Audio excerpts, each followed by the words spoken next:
And welcome back to another edition of Referees Corner here on IslandStats.com. Again, I'm your host, Earl Basden, and joining me on set here inside the Clyde Best Center of Excellence boardroom here at the Home of Football, Bermuda Football Association, Mr. Tatum Ford. Is that correct? Yes, that's correct. Okay. Mr. Ford, you've been officiating here, youth games and senior games. Yes. What's been your experience? Well, being that I'm fairly new, my experience has been very, not too much, but there's been some challenges with,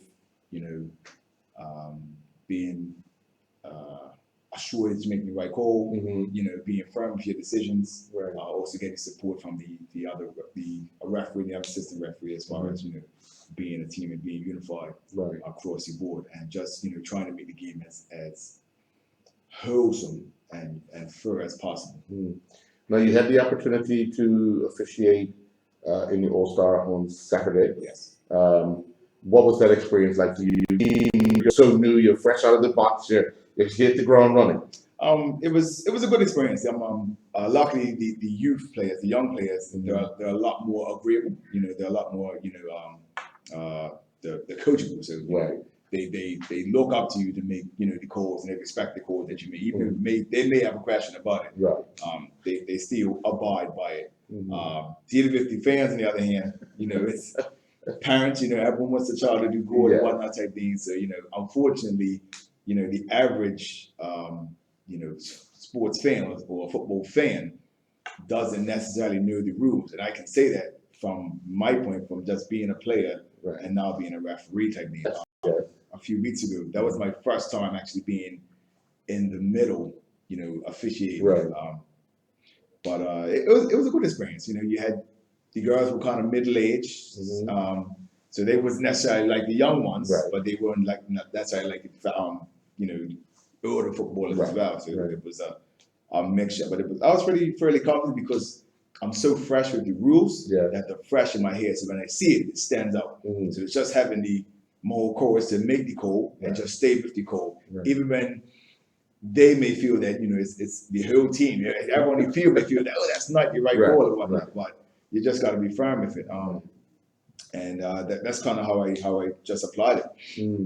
When you look back at some of the things you would say to a referee, and then you hear that now when you're either in the middle or on the line, how do you process that? Me personally, I've always respected people in these types of positions when it comes to, let it be a school teacher, a police officer. I've been in the Army for 15 years, so I know what it's like to be in a position of trust and a position of power. And I do my best not to try to insult, but try to protest, but not insult the individual as far as call them names or even use the foul language and whatnot as well.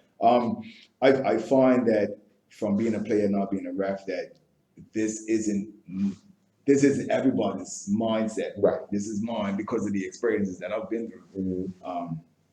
And that's just kind of how I deal with it. I'm like, you know what, I was like you, so I'm pretty equipped to take a bit of verbal abuse type thing because I've had to manage it before and still get results from the individual that it's coming from. So so it's not necessarily a new thing to me. It's not always the best or the nicest thing to do with. But if you have the experience dealing with it, it's not that detrimental to you.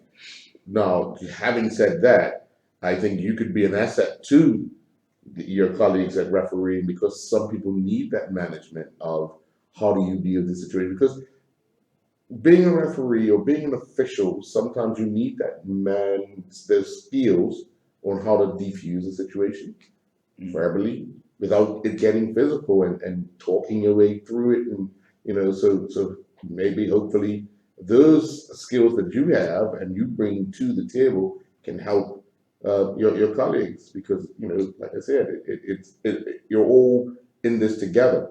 So whereas things happening on the field, the three people that are in charge, very defensive minded. So I've always been in that position there.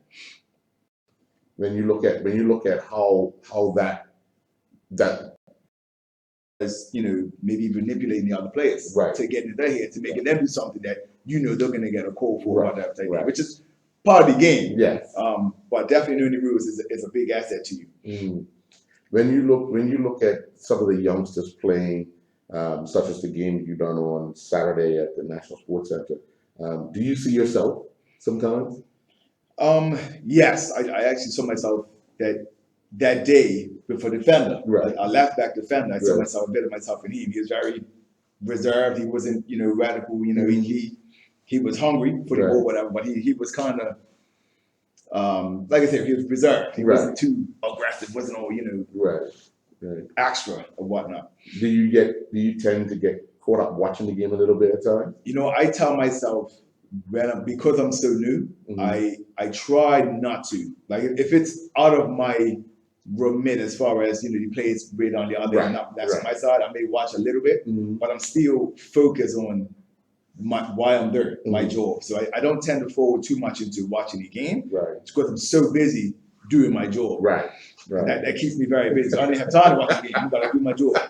Because realistically, I feel that as a referee, a lot of incidences can be avoided by just doing a good job. Mhm. If you do a good job, and the crowd can see, and the players can see that you're working hard, just like they're working hard, Right. they're gonna appreciate you for that. Right. They may not agree with everything, but they can at least appreciate. You know what? Here's her working hard to make these calls. He's up and down, just like me and whatnot, and he's making the calls, whatever type of thing. So at least I can appreciate that from the referee.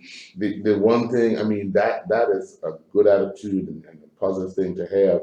It's that one time where that doesn't happen. That somebody, because they lose, you know how it is in Bermuda. I lose, it's your fault. It's never my Right. fault. It's your fault. You missed that call. It could be the first minute of the match, but you set the turn, and you know what I mean. So those are the type of things that you have to, as an official, say, you know what, let's walk from that. Right. I know I made the right call. He's not gonna like it, or she's not gonna like it because they lost, and we have to move on.